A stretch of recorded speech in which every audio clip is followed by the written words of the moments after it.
Hi guys, welcome back. We're going to look at two shapes today, rhombus and square.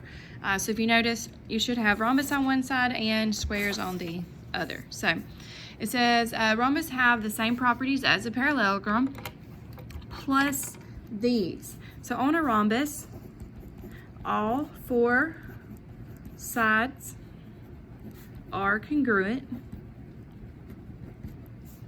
Diagonals are perpendicular. Now on perpendicular, in case you have forgotten, perpendicular means they intersect at 90 degrees. Okay, and the diagonals bisect opposite angles. Bisect opposite angles. The longest thing today that should take is doing that Pythagorean theorem again. So I'm going to kind of really explain it on one and then move through quickly on the other Pythagorean theorem. So JK, it says JK has a length of 12. JN is 7. JN is 7. So on it, all sides are congruent on the rhombus. So it says find JM. Well, JM is a side, so it is 12. Like you could even write all of these are 12. Okay. JL. All right. Now JL, this is where no, JL is going to be easy. If this is 7, all right, this would have to be 7. So 7 plus 7 would give us 14. M to N. M to N. So this is where we have to do the Pythagorean theorem. Up here on number 2, okay, it says the diagonals are perpendicular. So on a rhombus, all of these on that middle are 90 degrees. So it says find M to N. So if I use that triangle, it is a right triangle. So I am able to do the Pythagorean theorem. I'll try to zoom in a little bit. So again, this was 7. I'm going to write it again. And then I know this is 12. There's my right angle, so I have my C. And I'm missing my MN.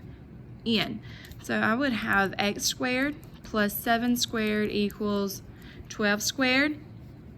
Move that 7 squared over. It's positive, so we would end up subtracting.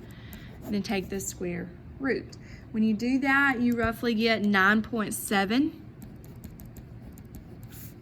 You get 9.7. Then it says find M to K. Now, if this is 9.7, this is 9.7. So when you add those together, you get 19.4. On these, Pythagorean theorem is kind of the longest part that you have to do. This part you actually kind of have to write some stuff down. So you can do it. I believe in you. 2 is the same way. If you would like to pause it and try it, you can. G to F. Well, let's see. It says E to F is 23. That's a side. So I know all of these sides have to be 23. So G to F is a side. So that's 23. Then it says D to F. Now that whole thing is 40. I'm going to half that and get each of those parts to be 20. All right, so H to F is 20. G to H. And that's where Pythagorean theorem comes into play. Here's our right triangle. Again, on a rhombus, these middle lines where they cross, those are all right angles. They gave us our C again. So I would have x squared plus 20 squared equals 23 squared. Move that 20 squared over. And then take the square root. And that ends up being 11.4.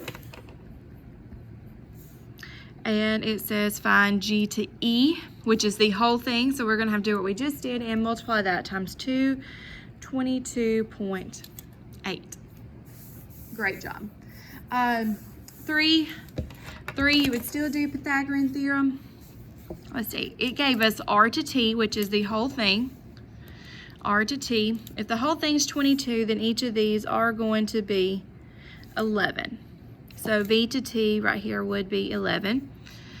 Then it gave us u to s, which is 18. If that whole thing is 18, then each of those would have to be 9.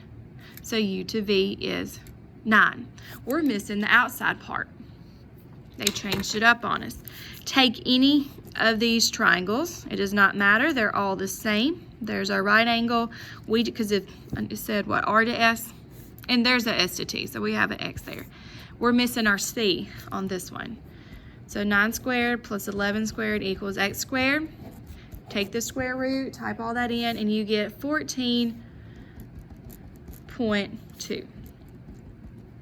So if this is 14.2, all of those would have to be 14.2. Okay. All right, and then lastly on the rhombus, we're going to look at the angles. We're going to look at the angles, and I'm going to draw you a little colored thing, like I did on the end with that rectangle, to really help you use that as a guide. And this one's even easier than the rectangles. So recall up there, they intersect perpendicular. All right, so all of these are always 90. All of those are always 90. I don't have y'all here to tell me, oh, I can't see or whatever. I'm doing this with my phone. So I could even go down here and go ahead and write, hey, angle 8 is going to be 90 degrees. Okay, now we got lots of other numbers. Do not be intimidated by these. Here's our colors. Orange, orange, orange, orange. So everywhere that I just drew that little orange blob, all of those are going to be what degree? 38. Okay, so angle 3 is 38. What else we got? 4 and 5. All of those are 38. Now, 1, 2, 7, and 6 are all the same. Okay, we just need to find out what it is. Right here, this is your triangle. All right, triangle's 180 degrees. So if I do 180, and I've showed y'all a shortcut on this, but the long way, 180 minus that 90 minus that 38 would leave me with 52. That shortcut was, guys, if this is 90, these two have to add up to be 90, so you can just say 90 minus 38 is 52. So all of these would have to be 52. And that's it. Okay, on a rhombus, you're gonna have, it's either two different numbers that add up to be 90, okay, or 90. I'm gonna let you try 5 by yourself. Okay, 5 is just a combination of 1 through 4. Notice it has the side length, so that's gonna be like 1 through 3. And then the angles is going to be like number 4. All right, it's gonna be like number 4. I'm gonna provide you with the answers. 34, 19, 28.2, and 56.4. Then for the angles, 34, 90, 56, 56. All right, let's flip over. And we're going to look at squares. I'm going to look at squares. Properties of a square. A square has all the properties of a parallelogram, rectangle, and rhombus. I always say if a rectangle and a rhombus had a baby, it would make a square.